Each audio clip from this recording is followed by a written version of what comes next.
Europe is currently facing an extraordinary weather disaster, with several countries experiencing severe flooding that has caused significant damage and major challenges for their communities. The Czech Republic, Romania, Austria and Poland are among the countries directly affected by the extreme weather.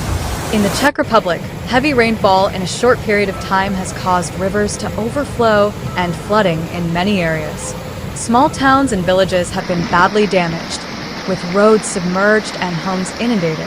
Residents have been forced to evacuate their homes, while rescue teams work hard to provide assistance and mitigate the impact of the disaster.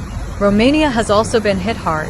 Severe flooding has inundated many parts of the country, especially in the west and north. Critical infrastructure such as bridges and roads have been damaged, disrupting transport and logistics.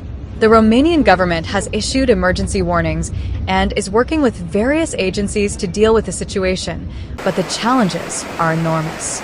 Austria, renowned for its natural beauty, has also been affected by the extreme weather.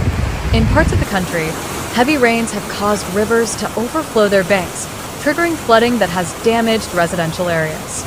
The Austrian government has deployed disaster response teams and provided assistance to victims, but their efforts are still in their early stages. Poland, located in Eastern Europe, has also been hit hard by the disaster. Heavy flooding has caused damage to cities, disrupting people's daily lives and damaging critical infrastructure. Meteorologists and authorities in Poland are closely monitoring the situation and are trying to reduce the impact of the disaster with various mitigation measures.